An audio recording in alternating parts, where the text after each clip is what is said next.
I'm Kathleen from the Upper Saddle River Library. Welcome back to another edition of Downtime Diversions. Today, I'm going to teach you how to make 3-ingredient bagels. All you're going to need is right here on my table. A cup of all-purpose flour, a cup of non-fat Greek yogurt, some baking powder, a bowl, and a mixing implement. We have everything assembled. Let's get started. I have here the ingredients that we need to get our bagels started. I have 1 cup of all-purpose flour,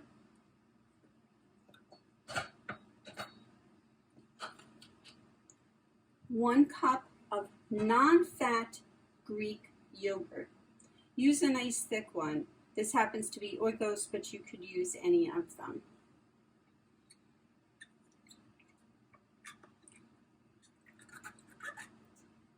Now I'm using my dough hook on my mixer, but if you don't have a dough hook or a big mixer, this can be done by hand. It really doesn't have to be done by a mixer. I'm a little lazy, I guess, today, and I'll do it with my mixer. Now I'm going to add 3/4 of a teaspoon of kosher salt. And then the most important thing that you have to make sure that you add is baking powder. Now, if you use self-rising flour, you can skip the baking powder. But if you're just using regular flour, which is what I always have in the house, I put 2 teaspoons of baking powder in with our yogurt and our flour. Now, we're just going to mix. You'll have to scrape it down just a little bit every now and then, but just like anything else that you're mixing, you're going to get the dry at the bottom, and you'll want to make sure that that gets mixed in.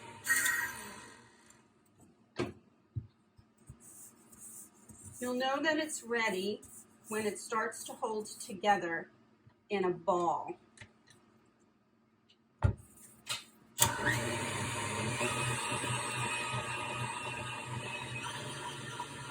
Now you don't have to worry about overmixing it too much because you are going to have to knead it a little bit, so it's fine if it gets a little bit of a workout. This is what mine looks like before I'm going to take it out. And now I'm just going to use my hands and a floured board, which I have ahead of time, to work my dough a little bit and make sure that it's not too wet. Now, it's a little bit sticky, I won't lie. It's not quite as sticky as something like Irish soda bread, but it is a little stickier than a regular dough bread would be. This doesn't have a rising agent in it. It's just using the baking powder. I mean, it doesn't have yeast in it. So it will feel a little bit different. Now, once you have your dough holding together in a nice ball, you're going to split it into 4. So this recipe will make 4. It's easy to double. It doesn't matter if you do, it will still work out just fine.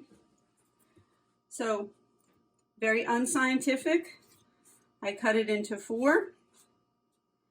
And now you're going to work it and make it into the shape of a bagel. Now, some people like to roll it out into a long tube and then join the ends together. I find that I'm not very adept at that, though it doesn't really matter that much. Generally what I do is I use the flour to get a nice finish, and then I use a knife to create my hole in the middle. I happen to really love everything bagels, but you could do anything you like with these bagels. You can make them plain, you can make them with sesame, or if you wanted, you could actually add raisins and cinnamon in here if that's your taste. I make 4 at a time. They do stay pretty well for a day or two on the counter in a bag or in a container. If you're going to leave them longer than that, I would recommend putting them in the refrigerator.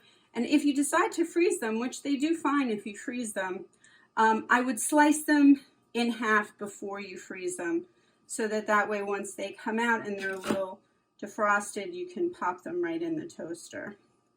Now, when I mentioned that I liked having everything bagel, you can buy everything seasoning at Trader Joe's.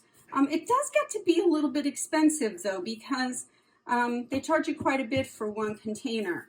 So I've gotten in the habit of making my own, and I use sesame seed. And what I do is I use the top of the container as my measure. So I use 1 sesame seed, 1 minced onion, 1 minced garlic, and I use a half a poppy seed. Those poppy seeds seem to go really far, and they really can dominate if you end up with too much of them in there. So if you love poppy seeds, go ahead and add more. I use only about a half of poppy seeds. Now, I don't put salt in right at this time. Reason being is that I'm going to store this, and salt can tend to absorb moisture. So if I'm going to put salt on, which I do sometimes, I will put it on after I've already gotten the bagels onto the tray. So now, if you like your bagels to have a little bit of seasoning on the bottom and on the top, I recommend putting down a little bit of seasoning ahead of time so that you'll be putting your bagels right onto the seasoning. Use a Silpat cover, or you can use paper. You can use baking paper, pastry.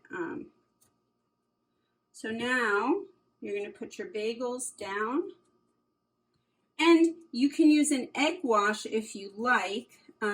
I personally find that just a little dab of water works just as well, and it doesn't affect the consistency of the bagels. I put a little dab of water on top of my bagels so that my seasoning will stick. And then I gently pour our seasoning on top. Now we're going to pop these into the oven at 375. An important thing is that you need to have your shelf in the top third of the oven. Otherwise you can get some burned bottoms. So we're going to put this in at 375 for 25 minutes. And then we'll come back and I'll let you see how they came out. So now you can hear that our timer is going off. Here comes our beautiful, delicious bagels straight from the oven. You can see I have a cooling rack out here, and I would recommend that you let your bagels cool for about 15 minutes before you try to slice them and eat them. They are really very hot, and they will also kind of squish together if you try to cut them too soon. As you can see, we have a nice golden color on the top. We're not burned on the bottom. If you like your bagels a little more crunchy and dark, you can leave them in a little longer. Now, I'm not going to kid you. These are not going to fool you and make you think that they're Goldberg's bagels. But for a quick, fun, easy way to have a bagel in the morning, you could even do this with your kids. They're delicious as a bacon, egg, and cheese sandwich or with your favorite topping. So I hope you have enjoyed, and let me know if you make the bagels. You could send me a picture. Thanks.